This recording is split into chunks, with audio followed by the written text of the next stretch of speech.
Right, so welcome to part two of our discussion with Matt and Polaris Outdoor.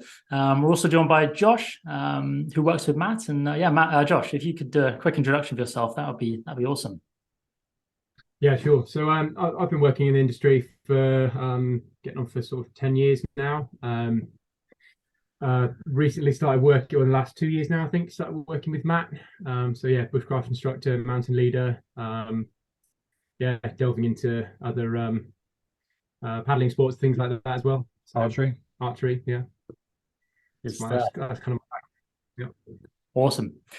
Cool. Yeah. So we're gonna have a chat about the recent trip we went on to Tankavaara in northern Finland. So yeah, it was an incredible experience. So I think we're going to do it as part of a. So you're going to ask some questions to me first, and I'll sort of describe what my impressions were and how it went from my side, and then I'll sort of flip it over and ask you a few questions, and we can go from there. But yeah, I mean, it was an incredible experience. Just to sort of summarize it initially. But yeah, Matt, go for it. Any questions?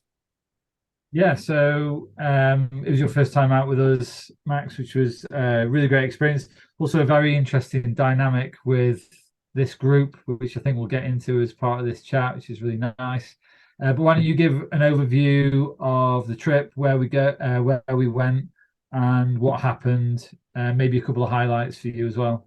Yeah, definitely. We met at Heathrow, and then we went to Finland, so Oslo, and then we went up to Ivalo. Was it the Ivalo airport in the north of Finland there? And then we took about an hour trip to Tankavaara, which I believe is a gold village. I'll ask you a bit about that but later on. And then the next day we did some orientation. So we were after in the evening. So the next day we got up, orientation, tour of the village, how to use a compass, etc., how to access emergency services if anyone gets lost in the mountains. And we did some snowshoe walking on the next day up to the highest peaks in the area, or one of the highest peaks, I believe. And then personal development booklets in the evening, or was actually every evening. The next day we went husky sledding. We did a lecture on cold injuries, hypothermia, which was particularly interesting. And then we looked at skills on using gasoline stoves. Had lunch outside using those stoves. Then we saw a husky sled competition.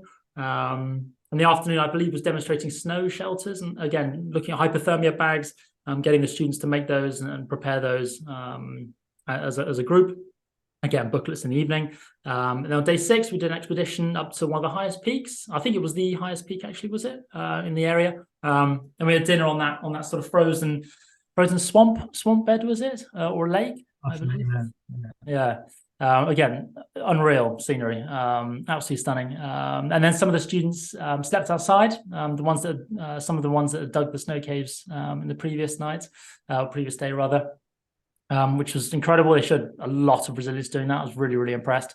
And they also, I personally learned how to make fire. I think they'd previously done that on your sort of briefing trip with them prior to going out. And then the final day, there was a Winter Olympics session, which was really cool to see them all come together over that. Then a prize giving ceremony for the student that has sort of increased most in sort of resilience and confidence and all that sort of thing. A roundup of the trip. And then we travel back on day 8. That was a pretty brief overview, but it was pretty incredible. Excellent. And out of those that you mentioned, curious to know what your favourites were. Yeah, I mean, I've got to say the husky sledding was absolutely incredible. Those dogs are the fact they're bred for one particular sole reason, and that's just all they think about. It's almost like another animal entirely from the dogs we're used to here. I mean, the hikes into the local mountains were absolutely unbelievable.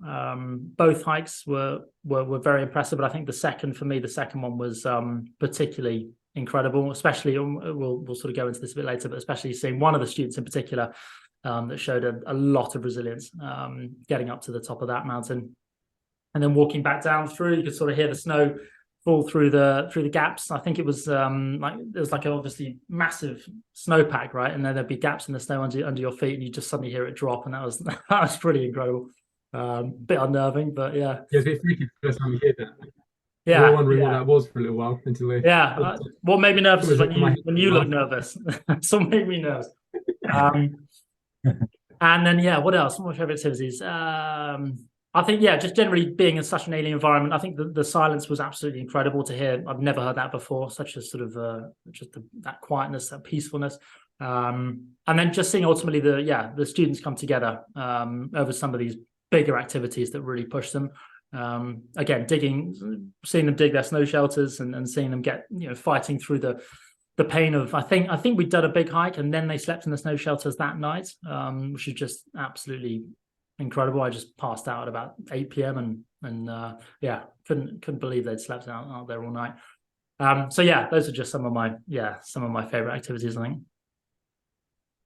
I think one of the really cool things about that environment, if you've not been there before, is the awe and wonder and the peacefulness. It's almost tangible, isn't it? And you can feel this quiet and this silence in the air. Yeah. And with like I said, the really alien landscape, these heavy snow laden trees and the clarity of the air and everything is really it's beautiful, but also it just kind of holds you back as well. You're like, wow, it's really something. It's that mixture, isn't it, of sort of awe and obviously, you're in a very hostile, potentially dangerous environment. And I know that's obviously part of the expedition and trip is to really push young adults in this environment and sort of see what they have and try and get them to see things about themselves that they might not have thought about before. But it is that interesting mix of complete peace and complete danger if you get it quite wrong. I remember just going through a quick jaunt off the track when the students were doing snow caves, and if you leave that track and just start wandering off into the woods a little bit, you can find yourself in a precarious situation quite quickly if you're not fully on the beaten track, as it were. When we're just not used to that in the UK, are we? We're just so accustomed to no matter where you walk, you'll end up finding someone that's going to help you, or you're never going to be truly lost in England in particular. Being in such a peaceful but hostile environment was fascinating. Yeah, it's easy to. I mean, when you're with the Finns and the local Sami people, who were the indigenous people in that area, they just live it every day. They're born in it, they live it, so it's very natural. They're also a very relaxed and a very kind of quiet, reserved people as well. Yeah. So when you see them operating in that environment, it's effortless for them to do that, and you kind of look at them thinking, "Wow, I'm finding this a little bit unnerving," or especially when it's your first time there as a young person. Yeah. But there are rules, and those rules have been had there for 1,000 years, even longer. And if you keep those rules and you learn a couple of the skills, you can operate the same as them. It's very empowering. And so you pick brilliant skills, but you pick up this incredible confidence in yourself also being there. It's really, really good. Yeah 100%. So let's talk a little bit about the personal development stuff that we were doing. Maybe we can throw on the screen a couple of pages to talk about. One of the things that really makes a difference with what we try to do with the students is to help them develop in their self-confidence and a few other attributes. And we've got the awesome development levels, which we'll probably put up there so you can see them, about confidence and competence, learning to thrive on change and complexity. Out of all of that, what we do is we give the students a questionnaire. They fill in that questionnaire. It's got their hopes and dreams, their fears and anxieties. We want a bit of truth out of them to see where their strengths and weaknesses are. And then from that, we give them a personal task. Personal task is something which will help them grow, but in most cases, it's also given so that they can also help somebody else grow as well. So if you had a strength in a certain area, let's say you were a good navigator and you weren't scared of the dark, and there was somebody on that trip who was really had an anxiety about that particular thing, they didn't want to navigate out into the wild, then you might be kind of secretly paired with that person, or you might be asked to get close to that person so you can assist them with that thing that they have difficulty with.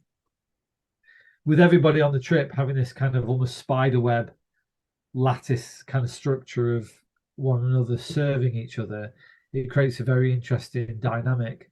We just wanted to get your experience of that and anything that stood out to you, or any particular individual that you saw a change in, or anything like that.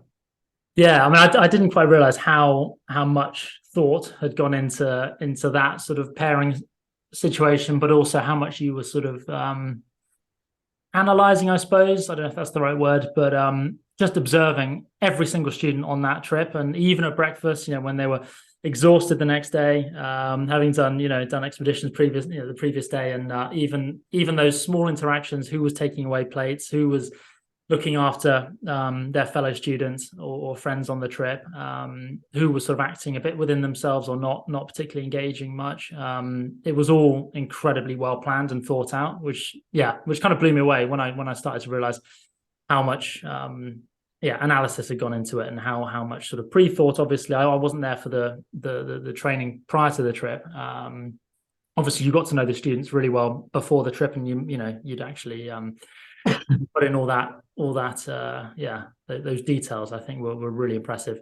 I mean, just I suppose overall how some students really embraced that. Others sort of weren't as engaged as I suppose they maybe could have been, or sort of a bit of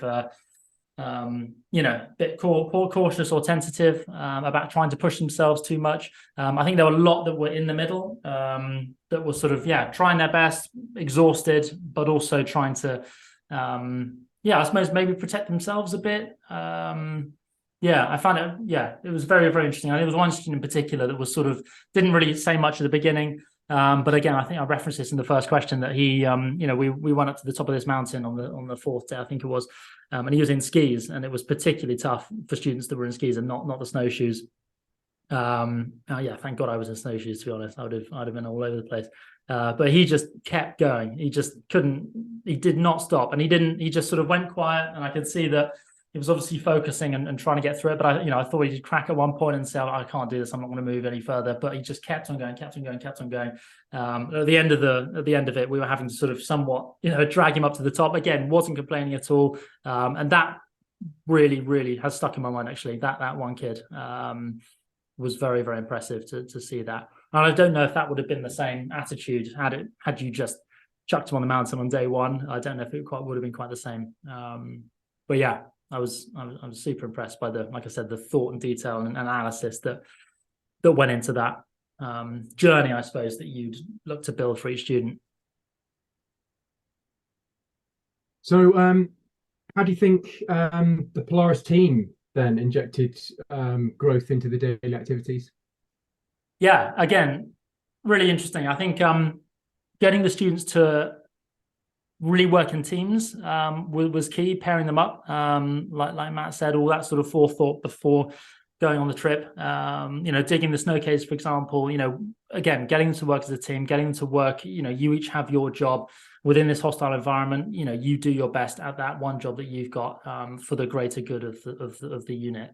So seeing that injected into each task, even with the Olympics at the end of the session, at the end of the week, that was super well thought through, and every person had a particular job. If you were good at making the fire, that was kind of your job. Other people were sort of making the barriers to protect the wind from going on it, so that would sort of, again, it was all for the greater good and of service to others. And I think that was one of the key messages, wasn't it, Matt, that in building this, it was that you wanted to build that service mindset. And I think it was very, very interesting listening to some of the talks, the motivating talks, and the fact that you personalized each of those sessions, talking about the frostbite and and all that sort of thing, and saying how it had affected you. Sometimes pretty gnarly stories, but that kind of got the students' attention, made them realize that it is a hostile environment, but also, the personal stories around, of going into the hospital when you were a kid, and sort of, going to each bed and just having conversations with people that might not have had that input from the community elsewhere. So again, it was these little personal lessons that were dropped into it that injected incredible growth, and I think inspired a lot of kids. Throughout the whole trip. I think as well, in our society in England, certainly in the south, there's a lot of affluent areas, and we often take a lot of wealthy or wealthier, young people on these trips, and it's easy. Selfishness is very easy for them. If you watch so many people who live in this part of the world, in the very northern parts of Europe, you can't be selfish. Selfishness doesn't actually exist, because without community, without neighbors and people around you, if you fall down a crevasse one day, or you go through the ice into a river, and you haven't got neighbors or people to assist you, to get you to hospital, or to give assistance where needed, you're going to die, and it's going to happen really, really quickly. And with young people from the UK, there's a massive comparison between the self-interest of a young person growing up in a privileged private school, to a person who lives in this part of the world where resources are few and far between. If you want something, it might take 4 or 6 weeks to arrive by post, because it takes that long for the couriers to actually make the trips up there, and so on and so forth. It's a completely different way of thinking. In my opinion, it's a much more considerate way of thinking, where you're always thinking about your neighbors as well as yourself. So, fuel for the fire, you go out and chop wood, you ask your neighbor, do you need this, or can I carry this, or can I bring this for you, or etc., etc. There's always a sense of community, and the personal tasks within what we do, they help to break down some of the barriers with that selfishness, and they help to build that kind of community feeling. At the end of the day, I think in life, if you spend your whole life just thinking about you and nobody else, you're going to be a very unhappy person. The happiness of life comes through the experiences that you share with other people, not the experiences that you have by yourself. And we can all relate to that as adventurers. I'm sure that all three of us have sat on a cliff edge watching the most incredible sunset by yourself, thinking, oh, where's that person that I want to share this with, and they're not, and if they're not there, it's not so much a missed opportunity, but it wouldn't be as good if you had that to relate with somebody. It's almost like that sort of hostile environment binds people together, doesn't it? And I remember something you said as well, the fact that nobody's late. If you're late by 20 minutes, it means you're standing out in the cold in minus 25. So that's it just all goes to building that community mindset that I think we are we do seem to be lacking a little bit, especially here in in our sort of comfortable comfortable environments where there's it's not too extreme, it's not too harsh, it's not too cold, but that there is something about a bit of struggle, I suppose, that does make people think for each other, because it's a very real effect if you don't. Yeah, that one thing you mentioned about being late, that forces you to have integrity and honesty. It forces you to be organized so that you are on time, so that you are a person of your word. If you're not a person of your word, nobody will trust you in that environment. And as a result, either worst case scenario is you'll get somebody killed, or nobody will want you in the community, so you have to leave. Yeah. That's the history of living in those kinds of places. So, teaching that principle, don't be late, to a student who has never cared about being on time for dinner with his parents or carers, or never really cared about being 2 minutes late to a classroom in their school setting. This forces you to tighten that discipline and be better. It's not kind on selfish mindsets, is it? That kind of environment. It's you're soon gonna realize it's a tough place to be, right? Yeah, absolutely. I was gonna say, I'm just gonna add something. I think the fact that you guys also, one thing I noticed, that you really spoke to them like adults. You weren't talking to them like they were teenagers or almost that sort of teacher student relationship. It was very much they're on the same level, so they have to almost step up their game.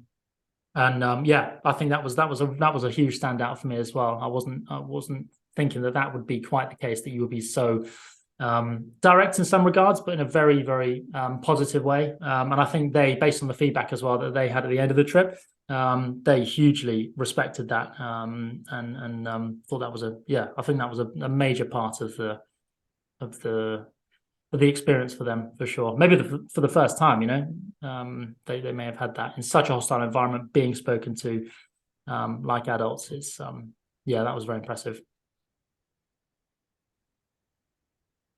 Well, there's two experiences with that. One is if you treat people like children, they'll stay as children, and you do have to gauge the amount of the amount of adulthood you kind of inject into the way you want to be. But if you give them responsibilities and they succeed at those responsibilities, they can move into that. I mean, if you think about a few generations ago, there were children 16, 17, 18 years old signing up for war, and they were going into war, and they were handling artillery and planes and equipment and tools and weapons. And people say, oh well, it makes you grow up quick. Well, maybe they already were. Maybe they lived in a time where at a young age you did have a bit more responsibility, and therefore you were a bit more trustworthy, and you were a little bit better at getting things done, or just working harder.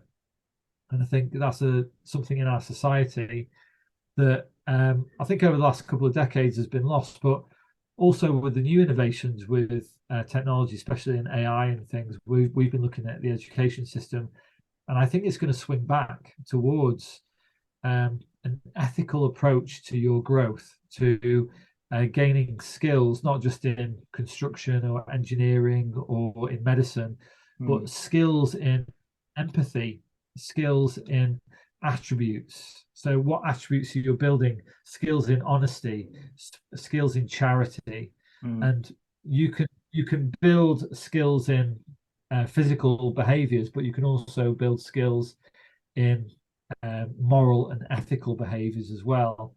And I think that in the future, those things in the education system will have to be developed, and that's something that we're looking into that. And I think it's going to be a really interesting next few years in the education sector around the world. I know that from what you're linked to, lots of people are talking to us and also yourself about how the education system is about to change and what it will look like afterwards, because there's going to be certain examinations in certain subjects which we just don't need anymore. And how will that education system look, and how will we build it? Yeah, absolutely. And that's why these kind of trips and expeditions and outdoor experiences are going to be much more and more important as we develop and grow, right? As technology helps us do more and more things that are more technical, we're going to have to learn to be much more human again. Yeah, definitely. So how do you think the trip changed you? Yeah, I mean, it's really interesting. I think in a couple of ways. I think certainly that the importance of that service mindset, it certainly made me think about what am I doing in my local community. No matter how small it is, the fact that is something that should be embedded into each person, and the fact that in a lot of cases it's not at the moment, which might explain certain issues of society that we may have. That certainly did make me think how I can do more. And I think the fact, you mentioned in one of the talks how what you do not only impacts your immediate future, but also potentially future generations to come. And I think that's something we definitely lack as a society and species. And so being much more aware of the kind of decisions I make. It's not just me that's affected, but it's going to be kids or grandkids or people that I interact with, and the power that can bring as well. The fact that if you do make the right decisions and you do think as a community, it's gonna create a lasting positive impact, I think. So yeah, I think that those are the two sort of major key takeaways, I think. Was there anything you guys took away from this trip? I know we'll go into a couple of questions I've got, but yeah, what did you guys think about this one? Well, for me, I mean, like Matt kind of mentioned, it was an interesting group, and for me, it pushed my leadership skills. If I'm really honest, it showed me kind of a dynamic of the group that I hadn't really experienced before, and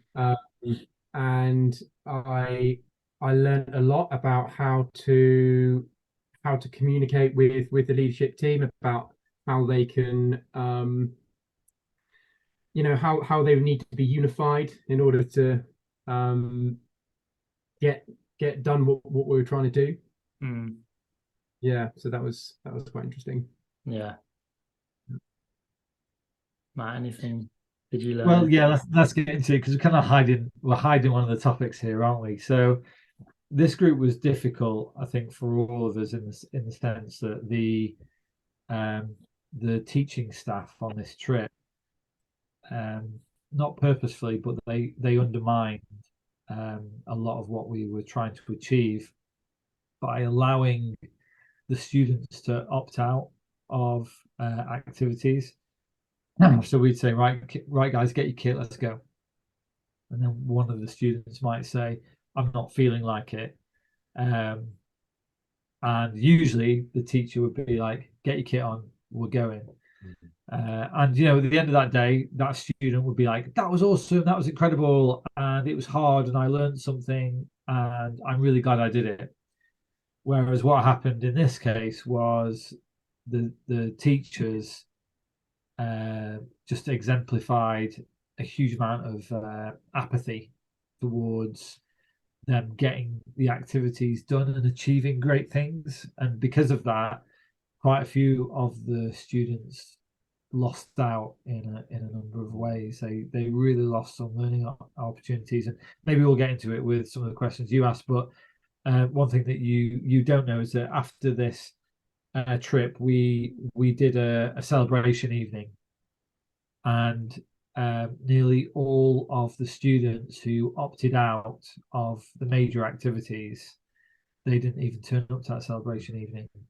And we've never ever had that before. Usually we get an incredibly united team, some incredible memories.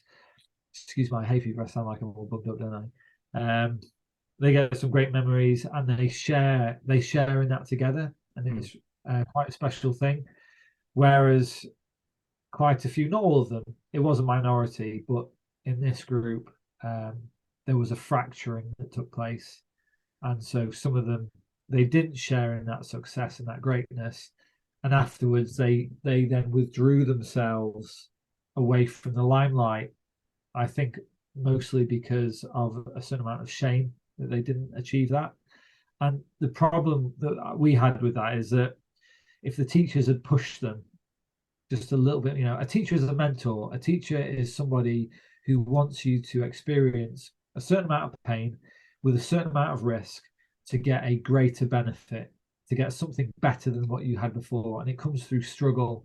And I don't think those teachers understood the principle associated with that. And because of that, some of the students failed, where usually we come away from a trip like this with, I'd say, in all honesty, zero failure. Everybody would achieve something. Whereas on this trip, I can name one student who achieved nothing, and that was a real shame to us. We talked about it a lot on the plane on the way home, didn't we? But yeah. And how, I mean, are there ways that, I suppose, how can that be mitigated happening again? I mean, it sounds like it was like quite a unique one-off happening. But is there, I mean, is there ways that you can maybe engage the teachers next time, or how might that, I mean, it's tough, isn't it? Once you've, I suppose, is it that building relationships prior to going on the trip, or? Yeah, and that's fundamentally what we reflected on. I mean, we talked about setting out really, really clear expectations before the trip, having a meeting to talk about exactly what we're trying to achieve, make sure absolutely everyone's on the same board, on the same playing field as us, so that we do present that unified front, so that no one slips through the gaps, or no one's offered another option to get out of an activity because they're not feeling it, or something like that. So I think that was a big thing that we discussed, that we're gonna change for next time. The funny thing with this particular school, we've got a really good relationship with this school. It's quite long lasting, and also the teacher in charge as well. But this was his first time in the full leadership position as the school leader, and I think, I mean, I can't speak for him, but he wanted to make everybody happy instead of make everybody grow, and that kind of came through. And the one of the problems is, I think, with a teacher is you don't really know what makes one of your students happy. You might get to know them that well. I had a form group for 5 years, but I'd probably say that maybe only 10 or 15% of them I knew what made them happy, and that's after 5 years of seeing them every single day. So as a teacher, you could be friendly, but you don't really want to be their friend. You're a mentor, and a mentor should put a young person through a certain amount of difficulty. You know, you risk assess it, you use your noggin to make sure they're not going to get any permanent scarring from anything that you're putting them through, but you want them to grow. And like I said before, growth comes through challenge and adversity. You don't grow if it's plain sailing. You stay the same. And to change, you have to be pushed a little bit. And a teacher, it's their job to guide them through that, assist where necessary, but to let them experience it for themselves instead of trying to carry them through. And I think that's the dynamic that we had this time that we've actually not really had before. So like Josh said, some preliminary meetings and just set the expectations a little bit tighter. Sometimes, you know, we have had teachers come to us before and say, guys, we think you're pushing them a little bit too hard. Now, we're not military and we don't push them that hard at all, but we are very good at gauging what they can do. And so we say to them, just step off, they can do this, just watch. They always do it. They always do it. And it's amazing to see. I mean, later on, we take these kinds of students to Borneo. We dump them on a deserted tropical island in the middle of the South China Sea. We say, right, this is how to deal with the crocodiles. This is how to look out for the wild boar. This is how to set up your camp safely. And they do it. And they are absolutely brilliant. It's incredible what human beings have achieved on our planet, isn't it, in history? Yeah.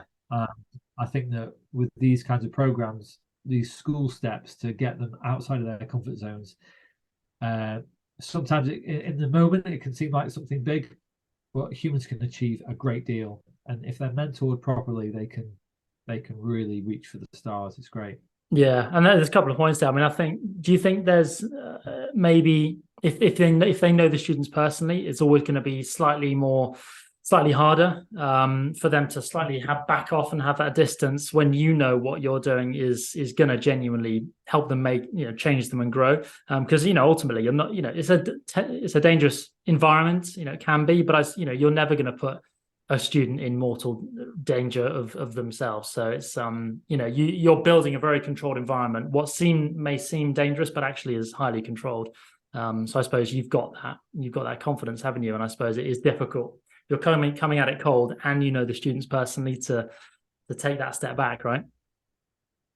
Yeah, I think it's interesting. I wonder how often it's that the teacher is sometimes feeling uncomfortable, and because then they're vocalizing that, and sometimes it could be piled off as that. Oh, I think the students look a bit uncomfortable, but that's actually going on inside. Yeah, we're quite good at our jobs, so we're really good at in those specific activities. We can see when a student is perhaps feeling a bit uncomfortable, and then when there's genuinely a problem, there's big visual telltales, or if we're talking to them, then we can get an idea that way. And in those situations, then we'll do something about it. But yeah, 9 times out of 10, that's not the case, is it? You're right. And yeah, you're dead right. I think sometimes, and we can probably all think of a moment in our lives when we've done that, when we've actually reflected our own feelings onto a situation and then palm them off onto somebody else. Say, oh, that person's really worried about doing this, and they're really like they're biting their nails about the situation. So yeah, definitely, it's a good point. That's a very good point. Yeah, I hadn't thought of that. Yeah. Interesting. All right, guys, great. Well, I'm going to turn the questions on you both now.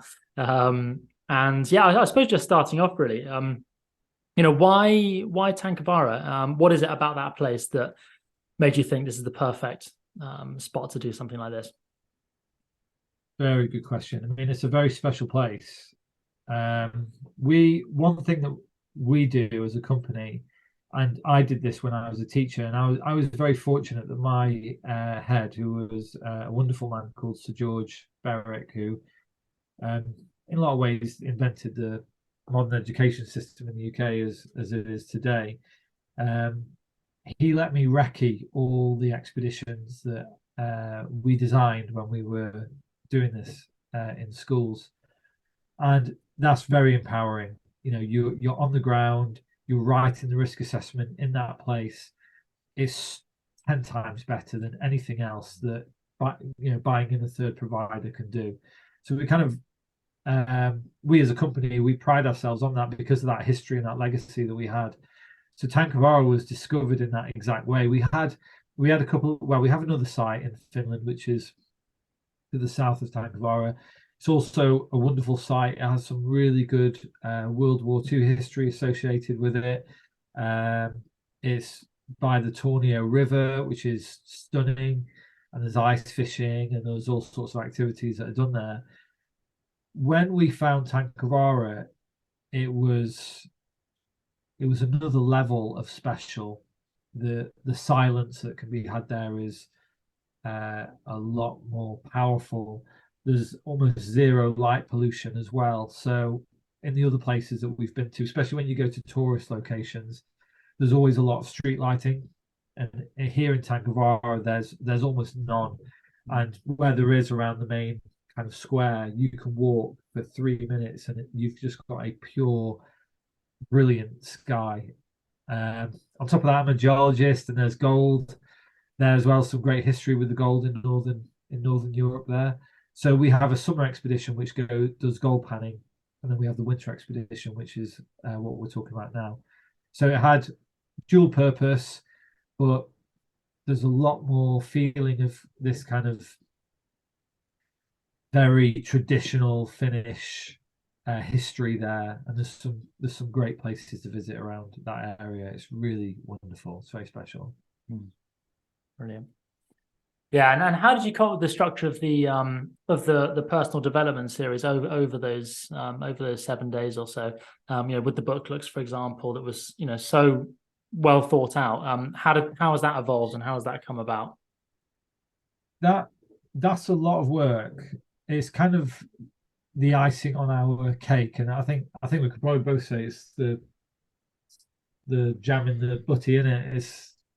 It's the really good stuff that makes a great trip into an incredible trip, because of the celebration that you can have at the end. Because what you're doing is you're identifying the attributes that the students have developed.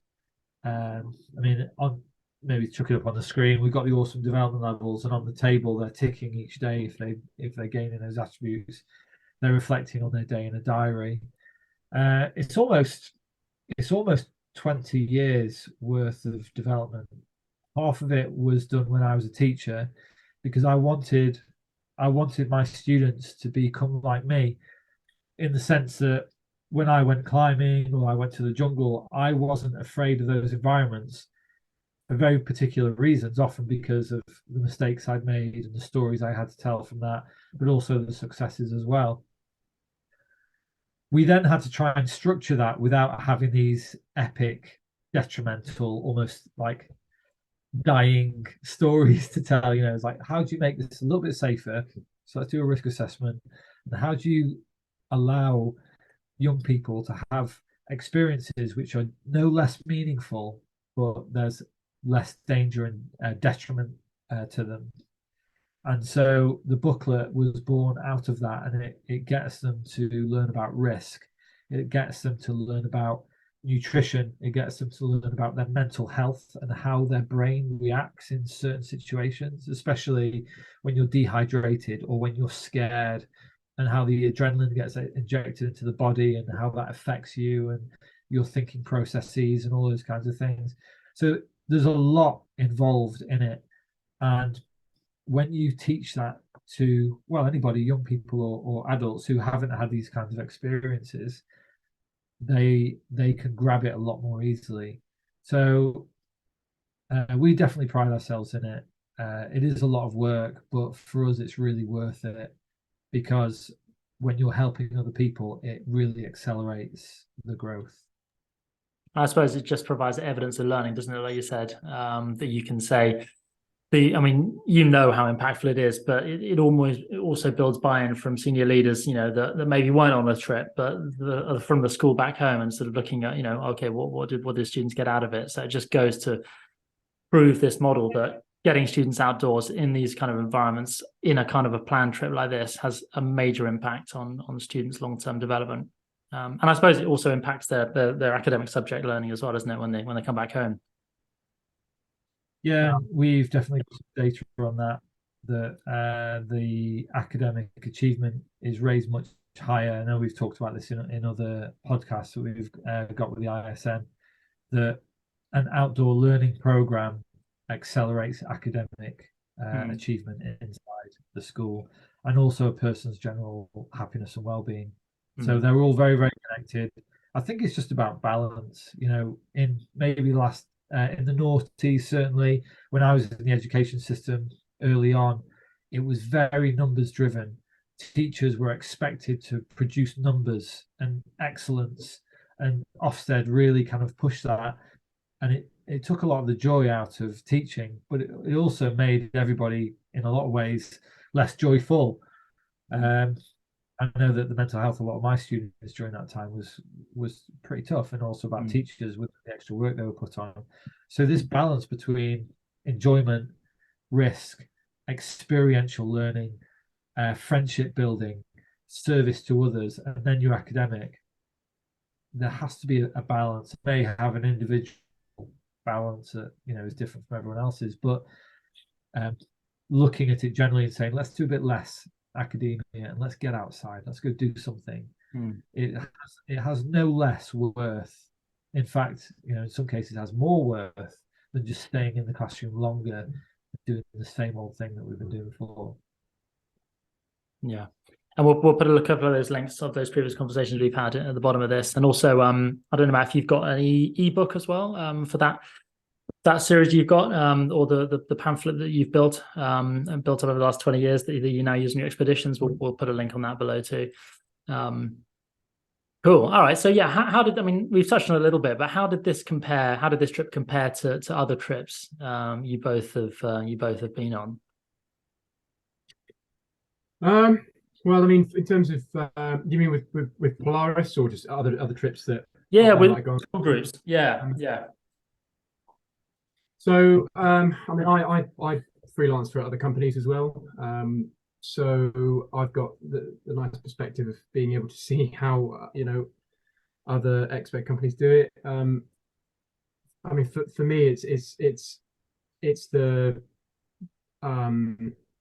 booklet, it's the personal growth work that they do that isn't really done on that level elsewhere. I mean, you go to developing countries, and in the same similar way, tough situations or tough environments, and you can learn a lot about yourself, and you can, reflection is important in that.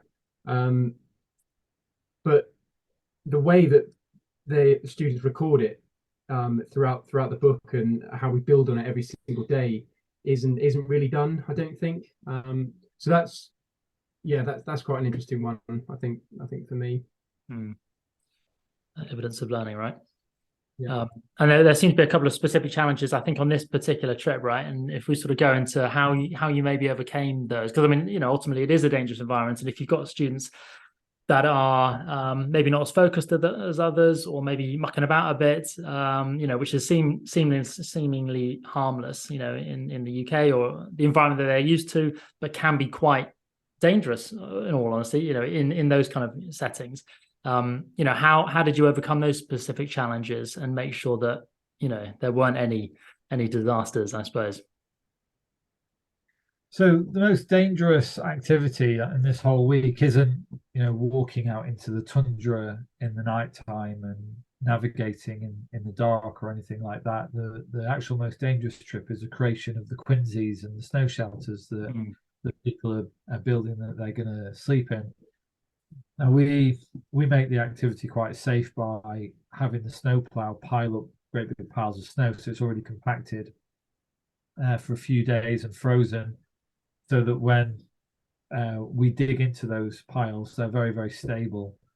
But it's important to make sure that you build it correctly, so the internal shape and the external shape has to be correct.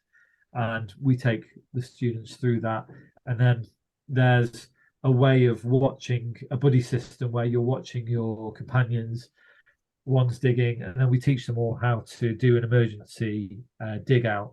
So you may have learned this if you've done off-piste skiing, where if you get avalanched, you've got your transceiver, you flip your transceiver and it allows you to hone in on your buddy. We don't need that in this situation, but the digging process is exactly the same. The way that you would dig them out is the way that you do it in an avalanche setting, and we instill that into the people who do it, so that they get a feel of how quickly they have to do it, because you've only got a couple of minutes maximum before they're going to completely run out of air, and digging like that is very, very difficult. So on this trip we did have a couple of students who sabotaged one of the other shelters, that was a big no-no. That's actually never happened before, and we discussed this, and I actually even went into the school after the event and I sat down with the head of year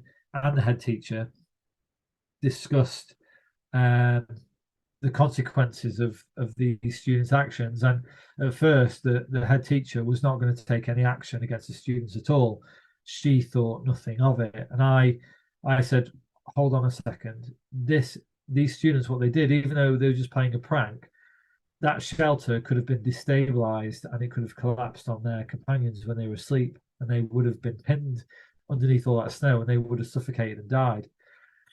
So when that was then instilled into the head teacher, then it was like, actually there needs to be a consequence, because they need to learn from this that what they did, even though it was a prank, they need to understand the seriousness of it, and with that there has to be an attached disciplinary as well. So that was actually quite a good thing in the end.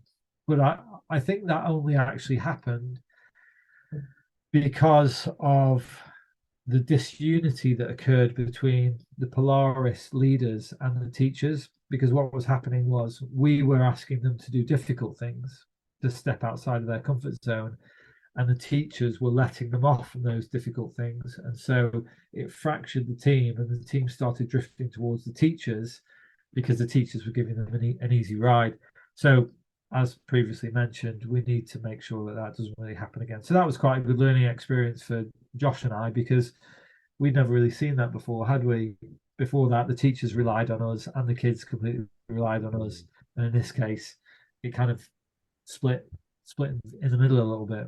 That's interesting to see that impact, isn't it? That if you're not completely on the same page, especially with the leaders from the school that know them personally, and like we said before, can maybe say, Jake's feeling a bit, sad or whatever. Maybe that is the reflection of their own feelings. But ultimately, if there is that slight disunity, it can have very serious consequences quite quickly if you snowball that up to the highest level, right?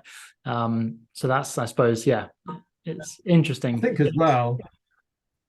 as well, people who don't operate in the outdoors, they don't necessarily appreciate. They look at the Jake and say, "Oh, I think Jake shouldn't go out today because he's not feeling up to it." Whereas the teacher may not understand that you have spent a lot of time creating a route through the wilderness which is appropriate, which has escape routes on it, so that if we need to get out because of a medical emergency or somebody just freaks out, you can then be like, escape route 1, this is the way we're going back. We have this equipment with us. We can do this, we can do that. There's a bunkhouse over here. All that planning goes into making a successful and safe trip. And we talked about this as well, that I mean, the teachers, we do give them the full risk assessments, the itineraries, and in our itineraries are the escape routes and the emergency plans as well. So it's obvious that then if you've got a teacher who is allowing a student to opt out like that, one of the reasons could be that they haven't read that material and they need to read it and get on board with what's going on. Yeah. Well, I mean, the last question is, you know, were there any standout students? You know, I do remember a couple of students in particular that were brilliant, and they had such a great attitude, and you know, almost from the start. But I think, you know, it did show a lot of other students that they sort of stepped up as well. You know, who were the standout? Were there any standouts for you? Yeah, I mean, unbeknownst to the students at the very end of the trip, we give out some prizes, and we put a lot of thought and discussion into who's going to receive those prizes. We have usually a main prize, which is a really fancy handcrafted bushcraft knife, and then we have a kind of follow-up prize. It's a Swedish fire steel. Both are bits of kit that require a lot of responsibility, so we don't just go, oh, we have these 2 prizes, so we're going to give them out because we have to. It's not done like that at all. And I think, you know, if there ever was a situation where we didn't want to give them out because no one truly deserved them, then we wouldn't. And the winners of these prizes, I mean, first off, you've got to be committed to your personal task that we give them. You've got to show growth through the week. So even if that person starts off not the best student or not even the best person, you know, maybe they don't help out with their family, or maybe they don't help out with their community, or maybe they're just quite quiet and insular, maybe they're not that confident. But then if we see that massive growth throughout the week, then yeah, we're going to identify them as a potential winner. And on top of that as well, our 2 winners this time, we don't often get thanks for doing a lecture that at the end of a day when they're really tired, and sometimes you see eyes rolling back into people's heads because they're so tired because they've been doing things all day. So these particular students, both of them came up and thanked us for you know, every time we'd done a lecture or we'd done an activity. So that was kind of like the cherry on top, really. They just happened to be brother and sister as well, which we've not had before. So that was really, really cool. And when we did the celebration evening, we went up to the parents and we told the parents what a credit their children were to their parenting skills, because, you know, it wasn't on purpose that those prizes were given out in that way. It's just the way, I would say it's the way the dice fell, because it's not about chance. This is about purposefully putting yourself forward. And they really deserved those prizes and the recognition as well. So it was great to see that came from one family, which was very cool. I was going to say that's really cool. I mean, and the parents, I mean, did you get quite a mix of reactions sometimes with parents about the trip? I mean, I imagine most parents are just absolutely, you know, can't believe how much their kid have learned. But yeah, how do the parents normally feel about it? We get a lot of emails with great thanks, and in a lot of cases, the students are more helpful at home. They're a little bit more independent, keep their room tidy, do their chores, those kinds of things. Quite a few of them will volunteer more, and then quite a few of the top students who have really pushed themselves, they'll want to come do work experience with us. And we've even given some of them work as well. They've actually had paid work when they get to the level that they're good enough, and we send them off on training courses with our mentors, with the people who made us who we are. So sky's the limit with the learning when it comes to outdoor skills in all the disciplines that we're involved in. Brilliant, awesome, guys. So I think we'll sort of leave it there. Chat. Looking forward to another expedition soon, hopefully. And I know we're working on something potentially with to offer our ISA members as well. So that's super exciting. But yeah, more to come on that soon. But yeah, thanks so much, guys. Again, incredible experience, and yeah, like I said, looking forward to the next one. Hopefully soon. Thanks a lot, Max. Good to chat again. Cheers, Max.